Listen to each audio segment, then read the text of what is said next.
All right, thanks for joining our webinar, 5 Reasons to Earn a Master's in Clinical Mental Health Counseling. We're going to get started here in just a second. I appreciate you joining us today. Co-host on this webinar is one of our favorite DMU students, Jerome Resurreccion. Say hi, Jerome. He's joining us from California. Hey, everyone. And, I know you're a counseling student, and I'm sorry, but I don't remember exactly. Are you 1 year in? How far along are you? I'm at the halfway point. I have to do you have to do the final residency, and then I just have to hit one more residency and then into the internships and everything. Has that been scheduled for you yet? I believe that it's been scheduled, but we're at that point where I have to find different counseling placements and find the different counseling placements to get approved. Okay. All right, good. So you're coming back to campus and I'll be able to see you in person. That's good. Yeah. So we're going to get this webinar started. It looks like we have people joining us. As we go through this information, if you have questions for us, that's perfectly fine. We'll be happy to answer them. If you could just pop them into the chat or into the Q&A box, then we'll tackle those at the end. Doing it that way allows people who can't stay on to drop off if they have to go back to work or something. And, it allows us to not interrupt kind of the flow of my train of thought, which would be bad. Okay. All right. So we're going to go through this 5 reasons to earn a master's in clinical mental health counseling. We're still here, but we're going to hide our cameras so that you can see everything besides us. Okay. All right. So we are Divine Mercy University. We are a graduate school of psychology and counseling, and we were founded in the late 90s under the name Institute for the Psychological Sciences. So that college still exists. It houses our psychology side. So if you've been poking around our website at all, you've probably seen that university, that college name, IPS. So that's still us. That program houses our psychology side. But what we found through offering these programs is that there was such a need for counselors, and particularly for counselors of faith. So they decided to go ahead and add the second college that we're discussing, the School of Counseling, and the Master's in Clinical Mental Health Counseling. So we do, counseling is an online hybrid program. We do have in our psychology side an online master's in general psychology for people who, they just need that master's level to credential to advance in their field, or various reasons. We get a lot of human resources professionals in that degree program. We also have a doctoral program on site here in Virginia. So we do have an actual campus with classrooms and library and all of the things you expect at a school, and students who are on campus mostly year round. But for counseling, it's an online hybrid only. It's not offered in person. All right. So when they added the second college, that's the point at which we became Divine Mercy University. When a school has more than one college, that's the point at which they take a university name. So that's how we made the switch from being plain old IPS to DMU. We seek to provide our students an effective academic and educational environment to support the integration of the human sciences and a Catholic Christian understanding of the person. All right, so our school is accredited. We are regionally accredited by the Southern Association, or institutionally accredited. Sorry, they just changed how it's called now. So it used to be regional accreditation. Now it's institutional accreditation. I don't know. Anyways, we'll just go with that. Institutionally accredited by the Southern Association, or SACS is the acronym. So institutional accreditation is the baseline you should look for in any U.S. school you attend. So if you're looking at other schools and they can't give you just a simple yes to this institutional accreditation question, that's your sign to go very quickly in the opposite direction. Do not do that to yourself. All right. So institutional accreditation is just baseline in any U.S. school you attend. So the way it works is each area of the country has its own accrediting agencies. There are about 7 of them, I believe. Each one has a different name. So ours is called the Southern Association. It goes from where we are in Virginia all the way down around to Texas. So UT, Auburn, UVA, all those schools are accredited by SACS, just like we are. When you start talking about psychology and counseling, there are a couple of extra accreditations that can be earned.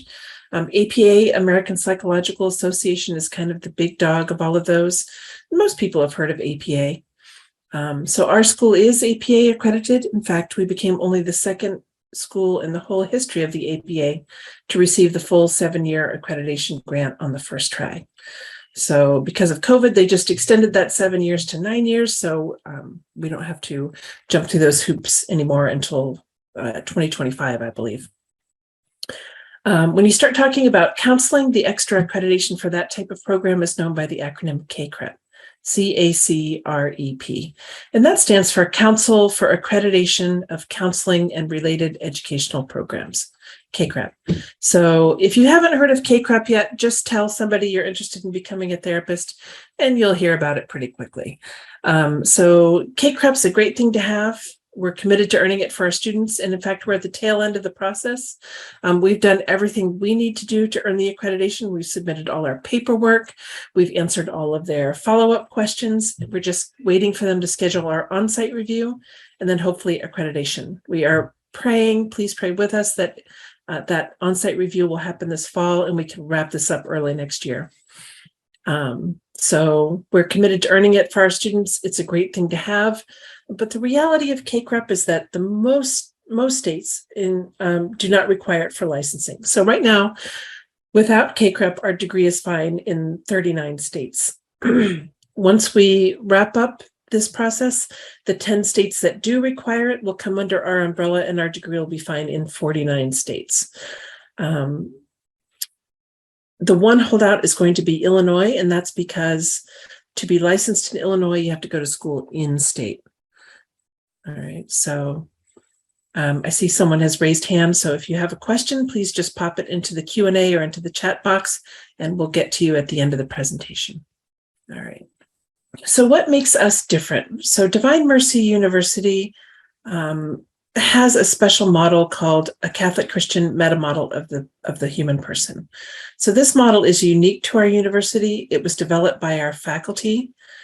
And it's the reason that most students choose our school. So our program is informed and infused by this model. And what they will do is teach you to frame a treatment plan based on the Catholic understanding of the person that we are integrated beings, body, mind, and soul.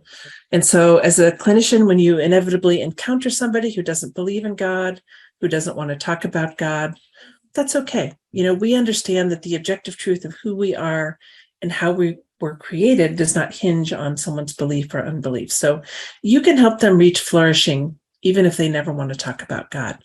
So this model is infused throughout all of your classes. It's not just something you study, you know, in one section and then never talk about it again. That's not how it works. Jerome, you want to share with us a little bit about how you've encountered the model in your studies and how it has kind of changed your thinking a little bit? Sure. Yeah. Actually, it's going into the school, I didn't know anything about it. And I was just like, okay, well, it's something to do with being Catholic and Christian. But when you get into the school, you realize, wow, this is an exciting thing to have. If you know anything about lenses or theoretical lenses or psychological lenses of viewing a person, a lot of people will say, oh, well, I have a, you know, let's say a psychodynamic view or a Rogerian view when they are doing psychology. Well, the Catholic Christian meta model helps to enter into that conversation. And so I think the exciting part of joining DMU is getting to participate in learning about this lens and then being able to bring it out to the world to join the, you know, the psychological, the psychology conversation and therapeutic conversations regarding people. I thought that's been a great part of being in the school. Great, thank you. And do you feel like it's kind of changed your way you've kind of thought about the field and the way, you know, it changes your conversation a good bit, huh? It definitely has, because before coming to the school, I always thought, okay, well, my Catholic Christian faith will be part of being a therapist, but it will be something that I never thought of how it would be integrated. And this meta model allows us to integrate faith in a way that supports supports your practice as a therapist. That it doesn't matter whether you are even like Julie said, whether the person you're working with is Christian or Catholic. Okay, great. Thank you. So this model is important. If you haven't found it on our website yet, I encourage you to, just go read. They have an introduction to it. It's about 40 pages of light reading. So you can dig into that a little bit. But again, this is what makes us unique, and this is why the vast majority of students end up choosing our school. All right. So here we go. First reason to earn a master's in clinical mental health counseling. Well, job. Hello. Most people who earn this degree do it because they want to become a clinician. They want to become a licensed counselor and help people reach flourishing through talk therapy. And so that's what this degree does. It prepares you to sit for your licensing exam after graduation and to become a licensed therapist. So typically the way this works is you have to sit for a national exam, sometimes also a state exam, although that varies by state. So you can find some information on our website under the professional licensure disclosures. Counseling.org is also a great resource. If you haven't found it yet, you can go to their state-by-state knowledge center. You can click on your state and it'll tell you which exams you have to take, how long you have to work under supervision. There's also contact information for state licensing boards. So that's a great resource. As you move through your studies, our professors will prepare you for licensing to help you understand, what it is you need to do and how to go about getting there. Also, a happy fact about DMU students is that 100% of our students who sit for the licensing exam pass it. So, Jerome, were they already drilling this into you, how to get there? You have to take it, sign up now, get ready, all that stuff? I'm almost at that point. Not yet, but almost. It's coming, right? Yes. Yes. Great. You're going to do fine. I know you're not going to break our perfect record. No pressure. No pressure.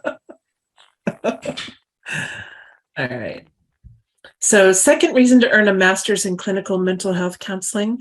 Well, this program is an online hybrid. So you get practical in-person experience through our 3 in-person residencies here on campus in Virginia, and also practicum and internship. So residency occurs as you move through your online studies. They happen 3 times, and they use that time together here in Virginia over a long weekend to teach the counseling skills that don't lend themselves to online learning. So things like nonverbal communication, situational ethics. There are always a ton of presentations going on by faculty, students, and student groups.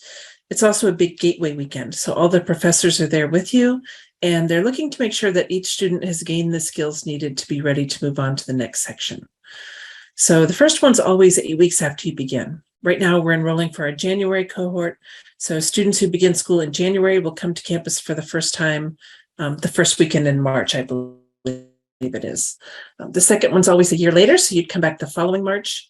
And then the third one is 6 months to a year after the second one, depending on if you're full-time or part-time. They are 4 days long, so you would arrive on a Wednesday evening and stay through a Sunday afternoon. While you're here, they'll expect you to be on site and attend the whole program. There is a fee for that training that's built into your tuition. The breakdown is $1,500 per residency.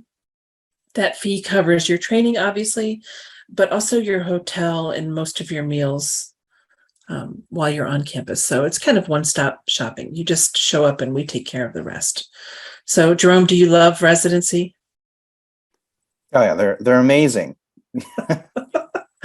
What's your favorite part of residency? Gosh, I wish I could say everything, because honestly, you come in thinking, oh, how are we going to learn in the 3 residencies? It is not just jam-packed with just quality stuff of learning how to be a therapist, but I don't know how to describe it, except it's almost like you're going on a retreat, but you're also learning. So it's great. That's pretty cool. And they house everybody together in the same hotel, and you have homework. So it's not just, you go to school 9 to 5 and then you go home and go to your room. No. Definitely not. Definitely not. No. It's a great experience. Yeah. Yep. Homework, bonding, occasional happy hour, right? Yes. Yeah. And so you're coming back pretty soon, I think, right? So my favorite part of residency is that I get to reconnect with all the students and see them, even if just for a few minutes. It's nice to see everyone in person, not just through Zoom. All right. So once you finish your third residency and the bulk of your online classes, you'll then step into practicum and internship. And these are done in your own area based on the kind of counseling work you'd like to do. So of the two, practicum comes first. Practicum is the on-the-job training, and that's what gets you ready for the real hands-on counseling work of your internship. So it's 100 hours of training. You learn the processes, as it says, intake, group sessions, office processes, all that good stuff. And at least 40 of those 100 hours of training will be direct service with actual counseling clients. So this is where you begin to act as a therapist, with someone there with you in the room. Once you finish that 100 hours of on-the-job training, you'll then step into your 2 internships, each of which is 300 hours and spans 16 weeks. So what you will do as a student is kind of let us know what it is that you'd like to focus on in your internship, whether it's addictions, trauma, marriage and family, that kind of thing. And then, name a few places in your area that you'd like to work based on that interest. We do have a director of internship who will work with you to help you land that internship. Our internship placement is 100%. So you will get one and we'll help you with it. So Jerome, you said you're just getting to this place where you're about to. Yes. Yes, I have, they give you a class where it's like a mini class where you meet with a professor, and they help you find your placement, and they get you to it. I'm not there yet though. Oh, you're not quite there yet. Well, I have the class, but I'm still looking for my placements. Oh, okay. So what's of interest to you? What are you looking at doing in your internship? Yeah, originally it was just addictions, and then you go through the school and you're like, you know what? There's so many things to go through. So it's still, I'm interested in addiction work, but there's also marriage and family therapy stuff that I was just blown away by as I was taking the courses. So I'm open to both. Oh, that's really neat. I do remember when I first spoke to you before you became a student that you had said you wanted to focus on addictions training. So that's really interesting to me, how students kind of learn so much and kind of expand their horizons, and their initial interest broadens and grows. So that's pretty cool. All right. So third reason to earn a master's in counseling, our faculty. They are international, they're diverse, and we have a few of our many professors here. Have you had classes with any of these guys yet, Jerome?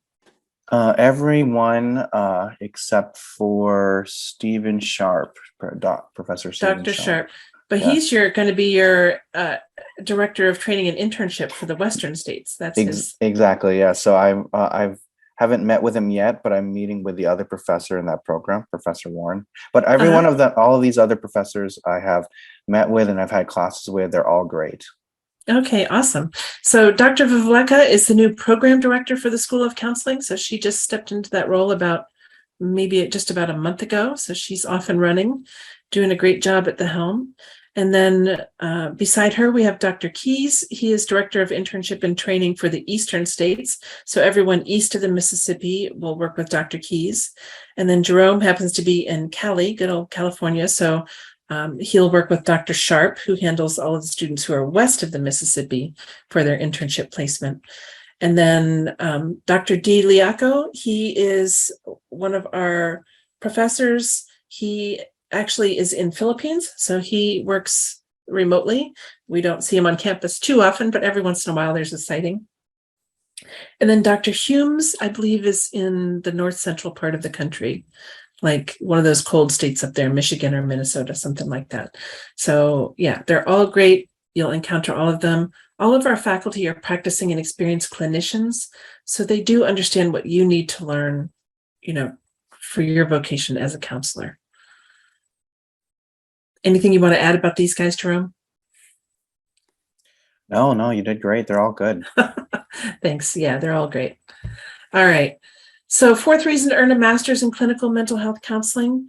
Here we are back to a job. Most people want to know what job can I do when I graduate? So most people who do this degree do want to become a therapist. That's the end goal, licensing as a mental health professional.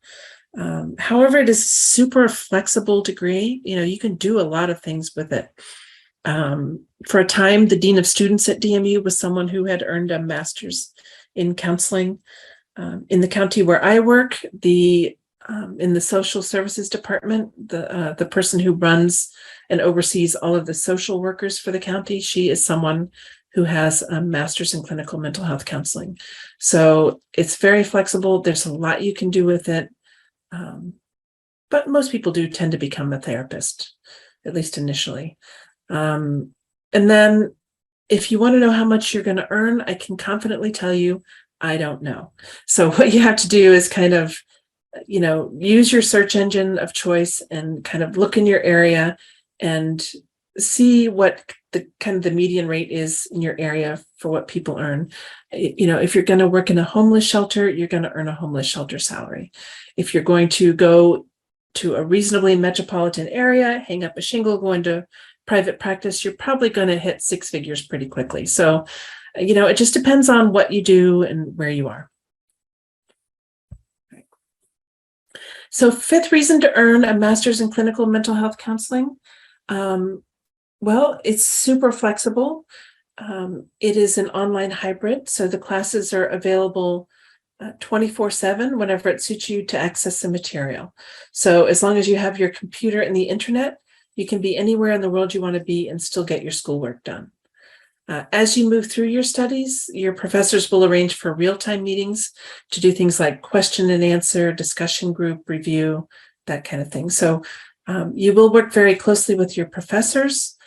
You'll also work very closely with the other students in your cohort, obviously to build your counseling skills, but also to build the professional friendships and relationships that you'll need once you become a mental health professional.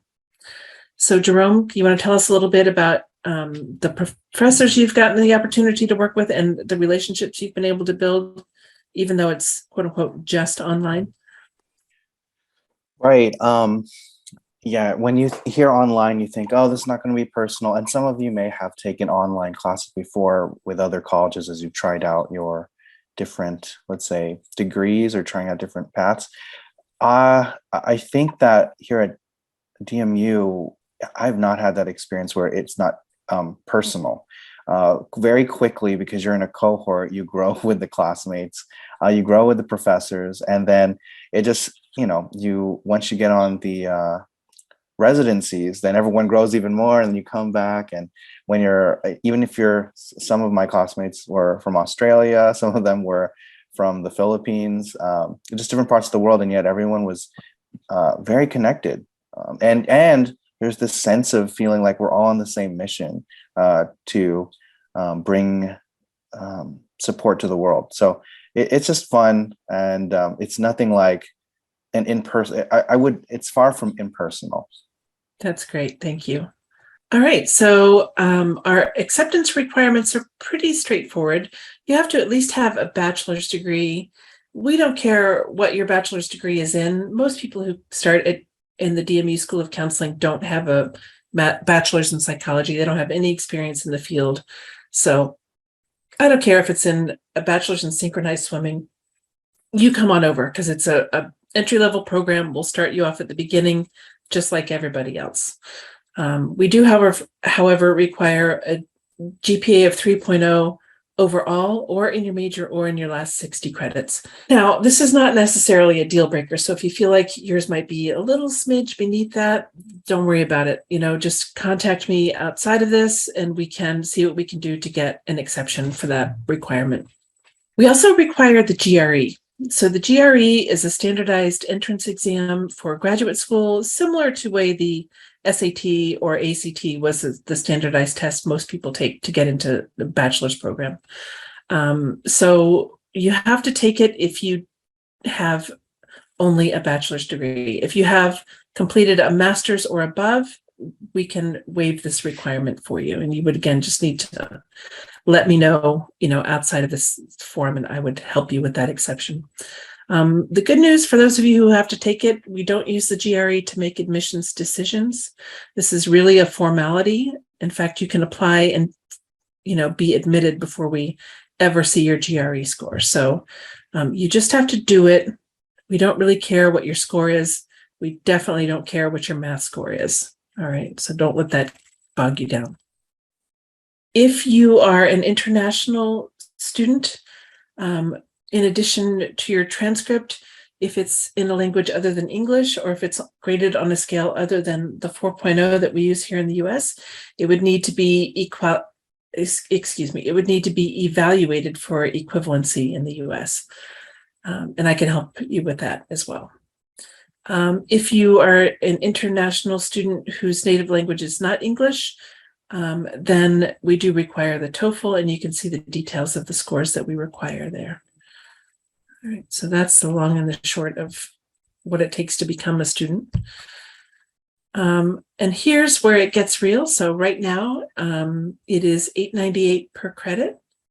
It's a 66 credit master's degree. So $8.98 times 66 is $59,268. There's a technology fee of $50 per class for a total of $1,100. Lab fees are $375. There's also a residency fee. We talked about that fee that covers your hotel and meals while you're here for training. So $1,500 per residency. There are 3, so that gives you a total of $4,500. So all that together gives you a total tuition value for the whole program, start to finish, of $65,243. Usually there's an application fee of $55, but we are waiving that for you today as our thank you for attending this webinar, and I'll get to those details here shortly. So graduate school is affordable. We do participate fully with the federal loan program, so if you felt like you wanted or needed a student loan, we can certainly help you with that. If you're working, some employers do offer tuition reimbursement, so I encourage you to investigate to see if that might be a benefit for you. We're also approved for the VA and the GI Bill. So if you have those benefits, or if they can be assigned to you, we can participate with all of those. Excuse me. We're also a yellow ribbon school. We do have a very nice scholarship program available. You can find them on our website and read through them. They're designed very nicely so that everybody qualifies for something. The way scholarships work is you can apply for 4, you can accept 2. Right now, we're giving away a bonus 3rd scholarship, an extra $2,000 just for getting your paperwork started early. Some people use private funds. We also have a matching scholarship available. So if you can find some nonprofit support from outside the university, whether through a church, a fraternal or religious type organization, or some sort of agency, we would match those dollars up to $2,000. We also have a cash plan we can set up internally that's interest-free. So if you felt like you could chip away at it a little bit each month, we can set that up for you at no charge. There's also an interesting federal program called National Health Service Corps. I encourage you to, again, use your search engine of choice and just find this. It'll come up first link, I promise. This is a tuition forgiveness program.